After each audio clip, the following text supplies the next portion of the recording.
ટોપ સ્ટોક્સની વિગત સાથે જોડાયા છે સહયોગી નીરજ અને આરતી. Good morning again. અને નીરજ, કયા શેર્સ આજે તમારા તરફથી રહેશે? જી, સૌથી પહેલાં તો આજે એક સિપ્લા પર નજર કરી લઈએ, કારણ કે અહીંયા આજે આપણને એક મોટી બ્લોક ડીલ થવાની શક્યતા છે. પ્રમોટર ગ્રુપ બ્લોક ડીલ દ્વારા લગભગ 2% હિસ્સો વેચી શકે છે. હમીદ ફેમિલી અને ઓકાસા ફાર્મા આજે બે પ્રમોટર ગ્રુપ છે પોતાનો હિસ્સો લગભગ વેચી શકે છે. અને 1289થી લઈને 1357 સુધીમાં બ્લોક ડીલ થવાની શક્યતા છે. અને ગઈકાલના ક્લોઝિંગની વાત કરીએ તો લગભગ 5% ડિસ્કાઉન્ટમાં બ્લોક ડીલ થઈ શકે છે. જો બ્લોક ડીલ વિન્ડોની અંદર આપણને આ જોવા મળે છે કે પછી માર્કેટ ખુલ્યા બાદ બ્લોક ડીલ થાય છે, એના પર એક ખાસ નજર રાખવાની રહેશે. સિપ્લા આજે અહીંયાથી મહત્વનું બની રહેશે. બીજી તરફ ભારતીય એરટેલના પરિણામો આપણને જોવા મળ્યા છે. ખાસ કરીને પરિણામો અહીંયાથી અનુમાનથી થોડા સારા રહેતા જોવા મળ્યા છે.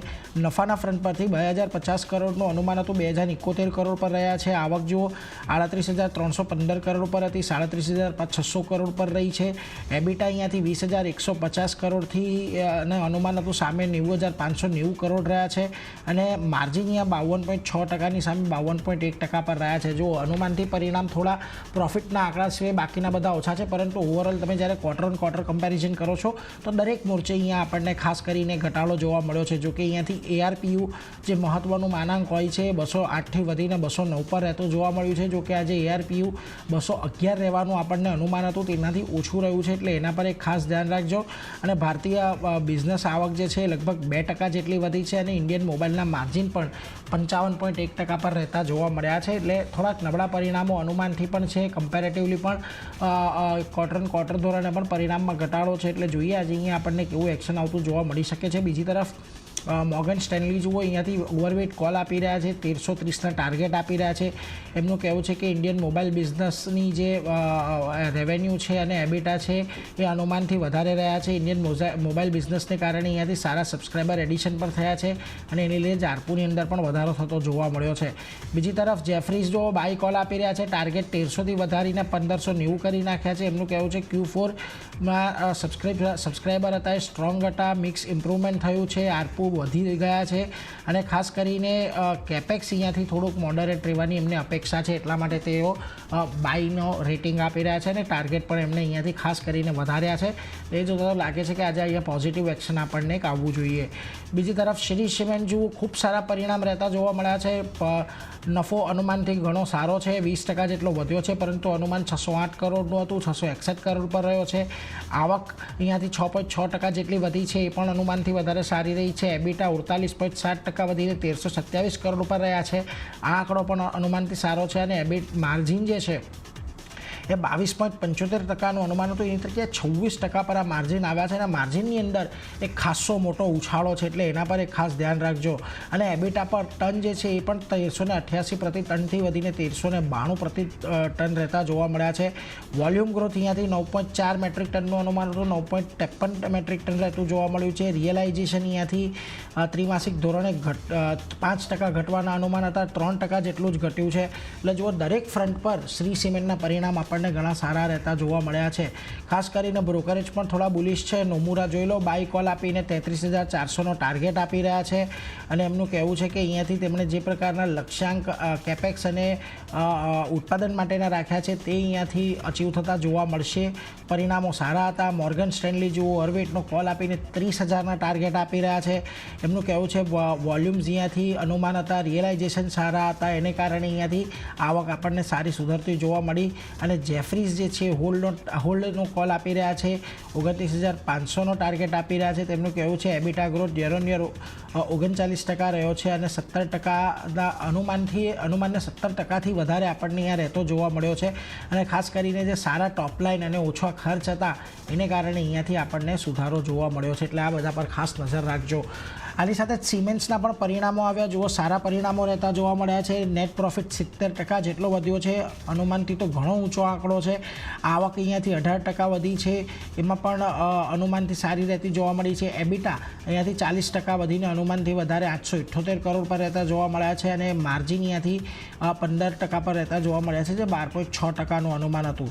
હવે ખાસ કરીને અહીંયાથી જે અમુક મહત્ત્વની જાહેરાત બોર્ડે કરી છે એ વધારે મહત્ત્વની છે. જુઓ, ગોવા અને ઔરંગાબાદ ઔરંગાબાદ યુનિટમાં તેઓ અહીંયાથી કેપેસિટી એક્સપાન્શન કરવાના છે ને આના માટે એવો 519 કરોડનું રોકાણ એક મોટું કરશે. આની સાથે જે અગાઉ આપણે એક જોયું હતું કે સિમેન્ટ્સ ઇન્ડિયા પોતાનો એનર્જી કારોબાર છે એ સિમેન્ટ્સમાંથી છૂટો કરવાની વાત કરે છે, તો એના પર થોડીક માહિતી આવતી જોવા મળી છે. સિમેન્ટ્સ ઇન્ડિયા એનર્જી નામથી એક નવી કંપની બનશે અને આ કંપનીમાં જેની પાસે સિમેન્ટ્સના શેર છે તેને એક શેર સિમેન્ટ્સ ઇન્ડિયાનો એનર્જીનો પણ આપવામાં આવશે. એટલે આ એક મહત્ત્વનું પરિબળ સિમેન્ટ્સની અંદર આપણને આજના દિવસમાં જોવા મળવાનું છે. ધ્યાન રાખજો, પરિણામો ખૂબ જ સારા છે અને ખાસ કરીને પરિણામોની સાથે સાથે આજે અપડેટ આવી છે એ પણ ઘણી મહત્ત્વની છે. બ્રોકરેજ જુઓ, જેફરીસ બાય કોલ આપી રહ્યા છે, ટાર્ગેટ વધારને 8000ના કર્યા છે. એમનું કહેવું છે કે ખાસ કરીને કેપેક્સને કારણે અહીંયાથી ઓપરેશન લીવરેજ છે તે એટલી વધી જશે કે અહીંયાથી કંપનીના આવનારા સમયની અંદર એક સારો એવો ગ્રોથ જોવા મળી શકે છે. બીજી તરફ ઇન્ક્રેડ એડનો કોલ આપી રહ્યા છે, એમણે ટાર્ગેટ વધારી દીધો છે, 7565ના લક્ષ્યાંક આપ્યા છે. એમનું કહેવું છે કે અહીંયાથી સ્ટ્રોંગ Q2 FY24 એબિટા રહ્યા છે કે જે અનુમાનથી ઘણા સારા છે અને એનર્જી બિઝનેસના ડીમર્જર લગભગ આવતા વર્ષે પૂરું થાય એવી તેમની આશા છે. એટલે આ બધા સ્ટોક્સ છે કે જે આંગળી નજર રાખવાનો છે. ભારતીય એરટેલ, શ્રી સિમેન્ટ એ બધા પર આપણને એક સારી એવી મૂવ આજના દિવસમાં આવતા જોવા મળી શકે છે. તો આરતી, આના સિવાય બીજા અન્ય કયા સ્ટોક છે કે જે નજરમાં રાખવાના છે? જી નીરજ, અન્ય સ્ટોકમાં અપોલો ટાયર્સ સાથે હું શરૂઆત કરીશ. અહીંયા પણ પરિણામનું રિએક્શન સ્ટોક બતાવી શકે છે. નફો 13.7% કંપનીનો ઘટ્યો છે અને 354 કરોડની આસપાસ પહોંચતો દેખાયો છે. આવકની વાત કરીએ તો ત્યાં 0.2% ફ્લેટ આવક થોડી ઘણી વધતી દેખાઈ રહી છે, 6258 કરોડની આસપાસ પહોંચી છે.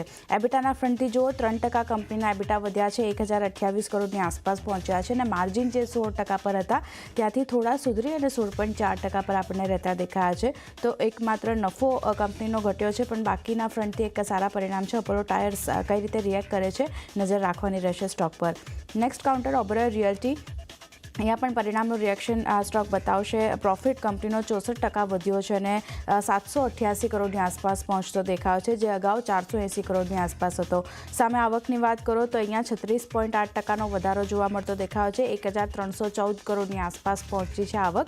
એબિટાના ફ્રન્ટથી પણ એક સારા પરિણામ છે, 368 કરોડ પર હતું, ત્યાંથી એબિટા વધી અને 788 કરોડની આસપાસ પહોંચતા દેખાયા છે અને માર્જિન જે 38.3% પર હતા ત્યાંથી ખાસા એવા સુધરીને 60% પર આપણને પહોંચતા દેખાયા છે. તો દરેક ફ્રન્ટથી એક સારા પરિણામ છે. ઓબેરોય રિયલ્ટીના કાઉન્ટર પર નજર રાખવાની રહેશે. Colgate next counter. અહીંયા પણ પરિણામનું રિએક્શન જોવા મળશે. પ્રોફિટ 20% વધતો દેખાયો છે અને લગભગ 379 કરોડની આસપાસ પહોંચ્યો છે.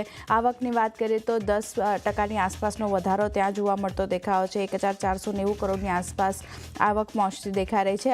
અનુમાન હતું 1485-86 કરોડની આસપાસ રહેવાનું, પણ તેની સામે આવક આપણને વધતી દેખાઈ રહી છે. બીજી બાજુ વાત કરી લઈએ એબિટાની તો 17.7% એબિટા વધતા દેખાયા છે, 532 કરોડની આસપાસ પહોંચ્યા છે અને માર્જિન જે 33.5% પર હતા ત્યાંથી સુધરી અને 35.7% પર આપણને રહેતા દેખાયા છે. તો અહીંયા પણ અનુમાન કરતાં સારા પરિણામ કોલગેટના આવતા દેખાયા છે. મેનેજમેન્ટની અમુક કોમેન્ટ્રી આવી છે, તેના પર નજર કરી લઈએ તો શહેરી વિસ્તારની સરખામણીએ ગ્રામીણ માંગમાં રિકવરીના સંકેતો તેઓ જોઈ રહ્યા છે. સાથે જ ટૂથપેસ્ટ સેગમેન્ટમાં મજબૂત પ્રદર્શનથી Q4માં જે ગ્રોથ છે તે સારો રહેતો દેખાયો છે. ગ્લોબલ પોર્ટફોલિયોના વધુ વેરિયન્ટ જે છે કંપની હવે લોન્ચ કરતી જોવા મળશે અને પામોલિન બોડી વોશ સેગમેન્ટ પણ નવા વેરિયન્ટ કંપની લોન્ચ કરશે. સાથે જ આવનાર વર્ષમાં મજબૂત રિકવરીની અપેક્ષા પણ મેનેજમેન્ટ રાખી રહ્યું છે. તો કોલગેટના કાઉન્ટર પર પણ આજે નજર રહેશે. એક સ્ટ્રોંગ મેનેજમેન્ટ કમેન્ટ્રી અને પરિણામના કારણે પોઝિટિવલી રિએક્શન સ્ટોક બતાવી શકે છે. અન્ય પણ ઘણી બધી કંપનીઓના પરિણામ રજૂ થયા હતા, જેમાં ભારતીય હેક્ઝાકોમ, થાયરોકેર, રેડિકો ખેતાન, સાગર સિમેન્ટ જેવી કંપની છે. તો ત્યાં ફોકસ રહેશે કઈ રીતે સ્ટોક રિએક્ટ કરે છે. સાથે speciality restaurant, Patanjali food, V Mart, retail આ બધી કંપનીઓના પણ પરિણામ આવ્યા હતા. તો કઈ રીતે સ્ટોક રિએક્ટ કરે છે આ બધા પર પણ નજર રાખવાની રહેશે. ન્યૂઝ બેઝમાં શિલ્પા મેડિકલનું કાઉન્ટર આજે નજરમાં રાખવાનું રહેશે, કારણ કે અહીંયા નોન આલ્કોહોલિક ફેટી લીવરની દવા જે છે SML 007ના ફેઝ 3નું ક્લિનિકલ ટ્રાયલ જે છે તે કંપનીએ અહીંયાથી પૂરું કર્યું છે. તેને કારણે આજે શિલ્પા મેડિકલનું કાઉન્ટર નજરમાં રાખવાનું રહેશે. અને છેલ્લે વાત કરી લઈએ MS MSCI ઇન્ડેક્સમાં જે ચેન્જીસ થવાના છે તેની. તો MSCI ઇન્ડેક્સમાં 1 જૂનથી જે ફેરફાર થવાના છે તે આપણને લાગુ થતા દેખાશે.